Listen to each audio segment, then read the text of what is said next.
ሰላም እንዴት ናችሁ? ነው ያለው ፈጣሪ ይመስገን። ውድ ቻናሌ ቤተሰቦች እንደምን ቆያችሁኝ? ስለቆያችሁኝ ደስ ብሎኛ። በያላችሁ በሰላማችሁ ብዙ ትርፍርፍ ይበልልኝ። ዛሬም በአዲስ ቪዲዮ ተመልሻለሁ። ለእናንተ ያስገርማሉ እንዴ ምንድነው አረጉድ የሚያስብሉ ቪዲዮዎችን ይዤላችሁ ከች ብያለሁ ማለት ነው። ከእናንተ የሚጠበቀው ታዲያ ላይክ እያረጋችሁ አዲሶቹ ደግሞ ሰብስክራይብ እያረጋችሁ ይሄን ቻናል ከፍ እንድናረገው በትብብር ጠይቃለሁ ማለት ነው። ሁላችሁን ከልብ አመሰግናለሁ። ዛሬ ይዤ ወደ መጣሁት ቪዲዮ ቀጥታ አልፋለሁ። ወደዛ ከማለፌ በፊት ግን እስኪ ላይክ አርጉት ከቻላችሁ ሰብስክራይብ አዲስ ሆናችሁ ሰብስክራይብ በማድረግ ቤተሰባዊነታችሁን አሳዩኝ። ከልብ አመሰግናለሁ። እንግዲህ እንደተለመደው ያው ከዚህ ቀደም እንደነገርኳችሁ ሊንኩ ከታች ዲስክሪፕሽን ቦክስ ላይ ወይም ኮሜንት ላይ ፒን አደርግላችኋለሁ። አዲስ ቻናል ከፍቻለሁ። ያንን ቻናል ደግሞ በቻላችሁት መጠን የገባችሁ በሙሉ ያያችሁ ያላችሁ በሙሉ ገብታችሁ ሰብስክራይብ አድርጉ። ያ ቻናል ምንድነው የሚሆነው የተለያዩ ቴክኖሎጂ ነክ ነገሮችን ስለ ዩቲዩብ ስለ እያንዳንዱ ነገሮች ምን ማማርበት ይሆናል ማለት ነው። አዳዲስ ቪዲዮዎችን እዛ ላይ ይለቀቃሉ። ያን ቻናል ሰብስክራይብ አድርጉ ማለት ነው። ሰብስክራይብ አድርጉ። ቪዲዮ እናልፋለን። ዛሬ ይዤ የመጣሁት ቪዲዮ የሚያስብል ነው። ቀጥታ ወደ ቪዲዮ እንሄዳለን። ልጅ ከበላ ከጠጣ በቂው ነው ለምትሉ ወላጆች ማለት ነው በጣም ደባሪ ናችሁ። ችግር የለም አታብሉን እኮ ማለት እናንተ ባታበሉ ሌላ የሚያበላ ሰው አለ። ኢትስ ኦኬ። ልጅን የሚያሳድገው እግዚአብሔር ነው። አቡ ወላጆች እደጉ፣ ፕሊዝ እደጉ። በጣም ሕፃን ናችሁ። በጣም አላደጋችሁ። እንዴት ልጅን ማሳደግ እንዳለባችሁ አታውቁም ማለት ስላበላችሁ ስላጠጣችሁ በጣም ቢግ ዲል ይመስላችኋል። በጣምና ኢትስ ኦኬ ቆሎ ይብላ ችግር የለም ግን ፍቅርን አስተምራችኋል። እናንተ ጥላቻችሁን፣ ዛቻችሁን፣ እንዴታችሁ ልጆቻችሁ ላይ እየተወጣችሁ ግን እኛ ካደግን በኋላ ስለራሳችን የሚሰማ ስሜት እየተመታ እንዲሆን ያደረጋችሁት እናንተ ናችሁ። ኦኬ እና እኔ ታዳጊ ወላጆች ብያችኋል። ልጆች እያለን ባሳለፍናቸው ነገሮች ካደግን በኋላ እንዴት ስቃያችንን እንደምን በላኛ ነን የምናውቀውና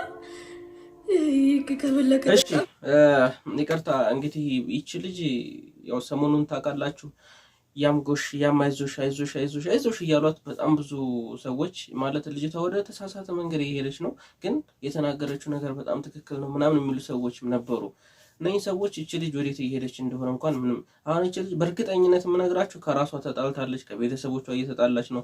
በዛ ላይ ሰውነቷ ፊቷን ማለት ገጽታዋን ስታዩት ምንም አይነት እንቅልፍ የምታገኛት መስልም። በቃ በጣም በብዙ ስቃይ ውስጥ ያለች ነው የሚመስለውና አሁን እቺን አይዞሽ ጎሽ እንደዛ ነው ከማለት ይልቅ ወዳጅ ቤተሰብ የቅርብ ሰው ካለ እቺ ልጅ ማድረግ ያለበት ምንድነው ቢያንስ በቃ በስነ ልቦና ታግዛ ወደ ተሻለ ነገር ብትሄድ ነው የሚሻለው የሚመስለኝ እንጂ እና በጣም እውነት ለመናገር ገጽታዋን ስታዩት በጣም በኒንጃ ብቻ ያው ለእናንተ የሚታይ ነገር ነው።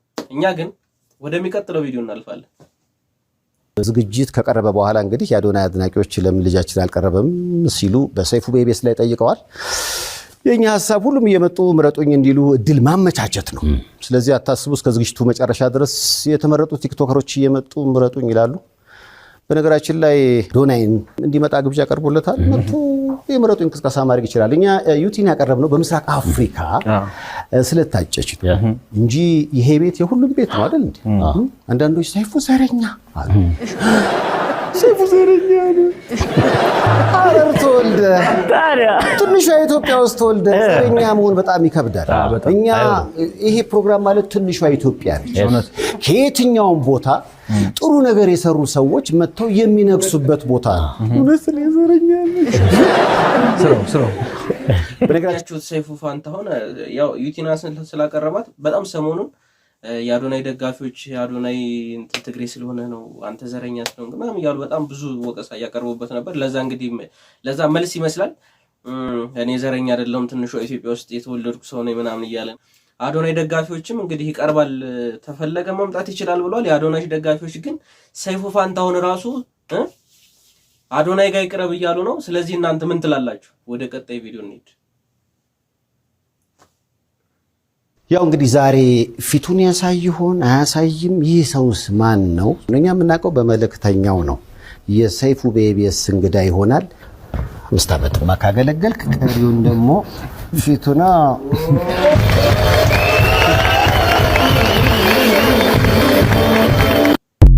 እሺ እንግዲህ ለረጅም ዓመት መልእክተኛው ሆኖ ጀርባውን ብቻ እያየን ስንኖር የሚያደርጋቸው በጎ ነገሮች ሲያስደምሙን ምን አይነት ሰው ነው ስንል የኖርነው ሰውዬ ይሄው እንግዲህ ዛሬ በይፋ በሰይፉ ፋንታሁን ሾው ፊቱን አሳይቷል።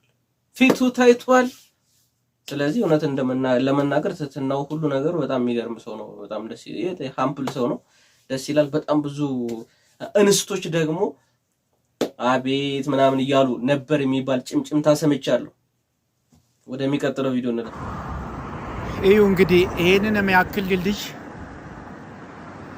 ቢያንስ 50 ሜትር የሚሆን የጎርጎሪዮስ ወደ ቦሌ የሚወስደው ድልድይ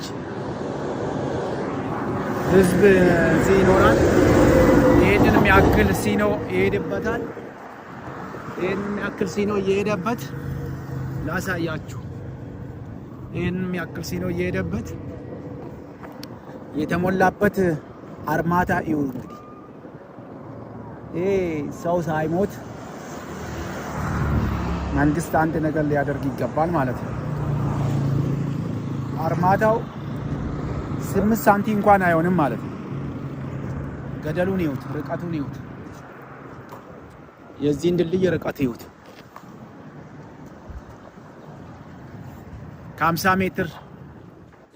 እሺ ለማንኛውም እንግዲህ ይሄን ቪዲዮ ሳይሆን እኔም በጣም ስለገረመኝና ስለታዘብኩት ነውና በዚህ ምክንያት ልጁ እንዳሳየው በጣም ትልቅ ድልድይ ነው። በጣም ትልቅ ድልድይ ነው። በዛ ላይ ትላልቅ መኪኖች የሚያልፉበት ድልድይ ነውና የተሰራበት ማቴሪያሉ ራሱ በጣም ሽቦቹ ይሄ ድልድይ እንዴት አድርገው እንደተሸከሙትም ራሱ ግራ ነው የሚገባውና ያው ለጥቆማ ያህል ነው። ወደሚቀጥለው አባዬ። አቤት። የትምህርት ቤት ጓደኛዬ እዚህ ማጥናት ፈልጎ ነው። ችግር የለውማ? ና በለው፣ ችግር የለውም።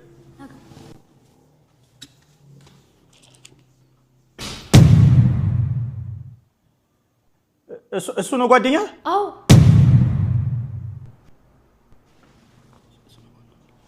ስም ማን ነው እያልክ ነው አባዬ? ስሜ በርጠሚስ እባላለሁ እኔ።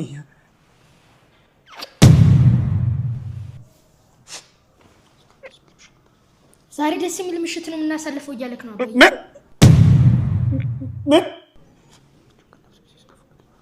ይህችን ቀን ለብዙ ጊዜ ስናፍቃን ነበር እያልክ። እሺ አባዬ ብቻ ሊያዋራክ ይፈልጋል። ለምን? በቃ አባዬ እናንተ አውሩ፣ እኔ ውስጥ ነኝ።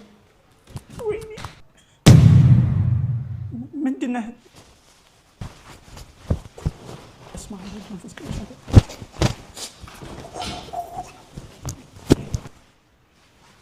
እሺ ለማንኛውም እንግዲህ እኔ በነገራችን ላይ ማለት የበርጠሚዎስን ክሬቲቭ በጣም ሳላደንቅ አላልፍም። ብዙ ጊዜ ማለት የሚሰራቸው ነገሮች ጥሩ ነው። በጣም ክሬቲቭ ልጅ ነው። በጣም የሚያስቁ ቪዲዮዎችን ይሰራል። አሪፍ ነው። ግን አንዳንዴ ይሄን ማለት ልንረዳው የማንችለው ነገር ምንድነው? ሰዎች ወደ ሌላ ነገር ሊያስቡት የሚችሉት አይነት ቪዲዮ ነው የሚሰራው ብዙ ጊዜ። አሁን ይሄ ምንድነው? ለምሳሌ ምን ለማስተማር ተፈልጎ ነው? ምንድነው የሚያስተላልፈው መልእክት እስራው የሚለውን ነገር ራሳችንን የምንጠይቅ ጥሩ ነው ይመስለኛል። አሁን ይሄ ምንድነው ልንረዳው የምንችለው ነገር? እኔ ምንም የተረዳሁት ነገር የለም። እናንተ ከተረዳችሁ ኮሜንት ላይ ጻፉልኝ። ወደ ቀጣይ ቪዲዮ እናልፋለን።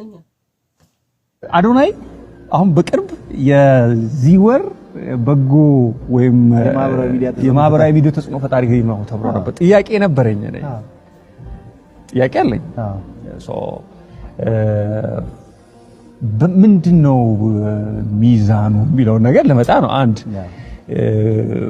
ይሰራቸው ይሄ የኛ ህዝብ ይረሳል ይባላል ብዙ ጊዜ። የሚረሳው ይሄ ሾርት ሚሞሪ ነን ማለት አለን ይባላል እንጂ እኔ እንኳን እንደዛ አላስብም። የመርሳት እንትናችን በጣም እንትን ነው፣ በደንብ ነገር እንይዛለን። እና ለምሳሌ አዶናይን ብንወስደው ተግባሩ ትክክል ነው እያልኩ መቼም ልቀበለው አልችልም። የመጣበትን መንገድ እናውቃለን።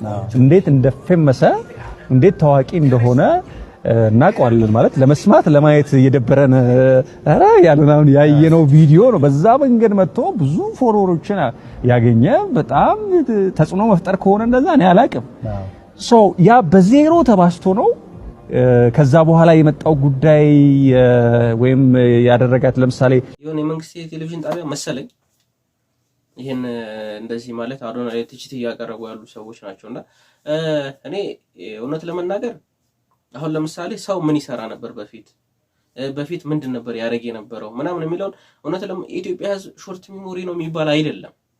ትላንትና ምን ሲያደርግ ነበር የሚለው ግድ አይሰጥም። አሁን አንዳንዴ ዛሬ በጎ ነገር ካደረግን ትላንትና ያደረገው ያ ሰውዬ ሲያደርግ የነበረው ነገር ግድ ስለማይሰጠን ነው። ምክንያቱም ዛሬ በጎውን ነገር ስለምንይዝ ነው እንጂ የኢትዮጵያ ህዝብ ሾርት ሚሞሪ ሆኖ አይደለም። ብዙ ሰው ኢትዮጵያ ህዝብ ሾርት ሚሞሪ ነው። አንድ ሰው ትላንትና ሲሳደብ ነበር፣ ዛሬ ይቅርታ ሲጠይቅ ይቀበሉታል ይባላል። ግን እንደዛ ስለሆነ ሾርት ሚሞሪ ስለሆነን አይደለም። ሰው በጎ ነገር ትላንትና ምንም አይነት ነገር ይስራ፣ ዛሬ የተገኘበት ነገር ላይ ነው። እንደውም እኔ ኢትዮጵያኖች ስንባል በጣም እውነት ማስተዋይ ሰዎች እንደሆነ ነው እኔ የሚገባኝ እንደኔ ሳቢ እንጂ ሾርት ሚሞሪ የሆነን እንኳን አይመስለኝም። አዶናይ እንግዲህ ከዛ በፊት ይሰራቸው የነበሩት አልተመረጠም። ከዛ በፊት ይሰራቸው በነበሩ ነገሮች የሆነ ቦታ ላይ ይጮህ አልሆነም። ዛሬ በጎ ነገሮችን ማድረግ ሲጀምር፣ የሆነ በጎ ነገሮችን ማንቀሳቀስ ሲጀምር፣ ስለዚህ ተጽዕኖ ፈጣሪ ነው ቢባል ማለት ባደረጋቸው መልካም ነገሮች ቢሸለም ምንም የሚያንጫጫ ነገር አይደለም እና ኢትዮጵያን ህዝብ ሾርት ሚሞሪ ሊያስብሎ የሚችል ነገር አይደለም። እኛ ወደ ቀጣይ ቪዲዮ እንሄዳለን ማለት ሳንረሳው ማለት ነው። ሾርት ሚሞሪ ተብለን የለም።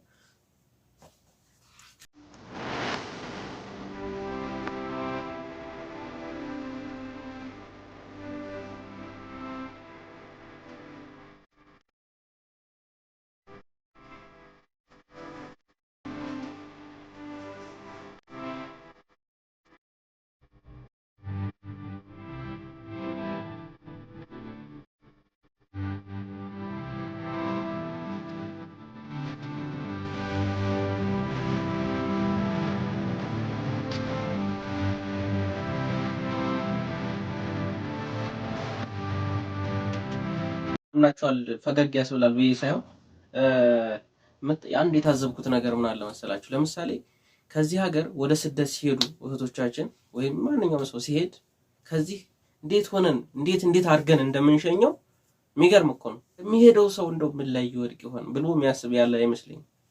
እና ብዙ አረብ ሀገር ያሉ እህቶቻችን የትም ሀገር የሄዱ ወንድሞቻችን እህቶቻችን ከዚህ በደንብ ተንከባክቦ ነው ሰው የሚሸኛቸው። ለምን በኋላ የሆነ ነገር ይገኛል። እነኚህ ሰዎች የሚሄዱበት ቦታ ላይ እንዴት ነው በማይረባ ደላላ ይሄዳሉ። በብዙ ነገር ይሄን የሚያስተውሉ እንኳን የለም። ብቻ ይሄድና ገንዘብ ያምጣ ነው ማለት ካለሁበት የኑሮ ሁኔታ ካለሁበት የድህነት ሁኔታ ውስጥ ራሴን አወጣለሁ፣ ቤተሰቦቼን አግዛለሁ ብላችሁ ሄዳችሁ በሙሉ ፈጣሪ ሰላማችሁን ይስጣችሁ፣ የሰራችሁትን ይባርክላችሁ እና ለሀገራችሁ ያብቃችሁ።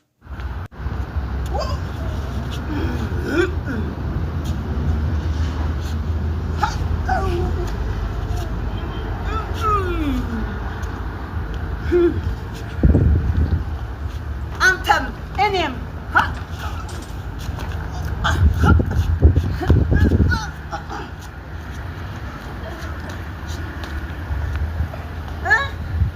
እኔ ጀግናይቱ አለሚና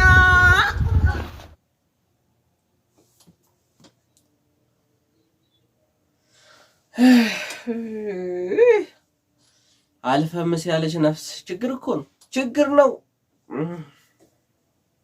ስግጥ ፍምስ አላዶነ እስኪ ይሁን።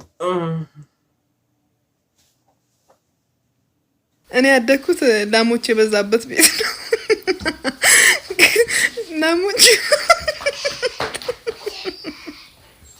ላሞቹን ትምህርት ቤት ልከው እኔም በረት ያስቀምጡኝ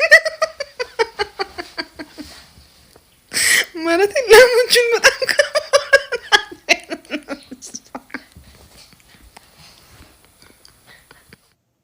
አንዳንዴ እንትን ማለት የሆነ ሰው ሲስቅ፣ አሁን አንድ ሰው ሲስቅ ብታዩት ሳቁ ይጋባባቸዋል። በጣም ነው የሚጋባባቸው ማለት ብዙ ጊዜ እኔ እንደዛ ነው ይሰማኛል። የሆነ ሰው ከልቡ ሲስቅ ስታዩት ሳቁ አይጋባባቸው። ሲስቅ ያናደደ የመጀመሪያው ሰው ሲስቅ ያናደዳል። እንቀጥል እስኪ። ለዚህ ወዳጄ በአንድ ቀን ባገኘውም አንድ ምክራዊ ሐሳቤን አካፍየው ነበር። ስላልተረዳ ስላልገባው እንዲህ ላስተምራችሁ ፈልጋለሁ። ዛሬ ላይ የፈለግከው መሆን ትችላለህ፣ እንደፈለግከው ማድረግ ትችላለህ የሚለውን እሳቤውን ባደንቀውም ራቁትን ስለሮጥክ ሽንት ቤት ገብተህ ሰገራህን እያራህ ብዙ ቪው በማግኘት ትችላለህ የሚል እሳቤ ውስጥ መገኘት ትልቅ ስህተት ነው። በባለፈው በሱዳን አይተው ከሆነ ብዙ ሰውም እየገደለ ብዙ ሰው እያጠፋ እናት እህትን እየገደለ ቲክቶክ ቪዲዮ በመስራት ብዙ ቫይራል ሆኗል። መጨረሻው ባያምርም ዋናው ነገር የእናንተ በራቁት በመሮጥ በምትሰሩ ቪዲዮ ቫይራል በምትሆኑት ነገር እኛ ምን አገባን? እናንተ ስለራሳችሁ ምን አገባችሁ? 1 ሚሊዮንም 10 ሚሊዮንም ቢሊዮንም ያያችሁ ምን ተጠቀማችሁ? እብድ ሲያብድ ብዙ ህዝቦች ያዩታል። እብድ ስለሆነ ተከታይ ያገኛችሁ ብዙ ድምፅ ያላችሁ መስሏችሁ እንደፈለክ መሆን ትችላለህ፣ የፈለከውን አውራ፣ የፈለከውን ሁን በሚል እሳቤ ውስጥ እንዳትገኝ ተጠንቀቅ። ማን በሰጠ መድረክና ማን በሰጠ እሺ ማን ነው ይሄ ሚኮ ማይክ የሚባል ሰውዬ? እንግዲህ እሱ እንዴት ሆኖ ዩቲዩብ ላይ ሲሰራ እንደነበር ታስታውሳላችሁ። እንዴት ሲል እንደነበር እንደውም ከቅርብ ጊዜ ላይ የደከመ ማህበረሰብ ምናምን ብሎ ብዙ ጫጫታ ማጀብ ማስነስቶ ነበር። እንደገና ደግሞ የሶሻል ሚዲያው ላይ የሚያሳያቸው ነገሮች እንደዚህ ስላለ አዶናይ ሊመክረው ይሁን ሊገስጸው ይሁን አላቅም፣ ብቻ ሁላችንም የራሳችንን ጉድፍ ትተን የሰው ጉድፍ ስለሚታየን ለመንቀስ እንቸኩላለን። እና እንግዲህ ምን ይባላል? እሺ እንግዲህ ለዛሬ የነበረ ቪዲዮ እዚህ ላይ ያበቃል። ሁላችሁም ስለተከታተላችሁኝ ከልብ አመሰግናለሁ። ስለ ቪዲዮዎች ያላችሁን አስተያየት ኮሜንት ላይ እንድጽፉልኝ እፈልጋለሁ። ሁላችሁንም ከልብ ነው የማመሰግነው። ዛሬ የነበረ ቪዲዮ እዚህ ላይ ያበቃል። ሁላችሁንም ከልብ አመሰግናለሁ። እግዚአብሔር አምላክ ሀገራችንን ሰላም ያርግልን፣ እናንተንም ሰላም ያርጋችሁ።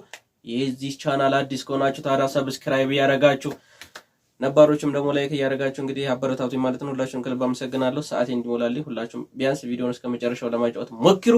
አመሰግናለሁ። ባይ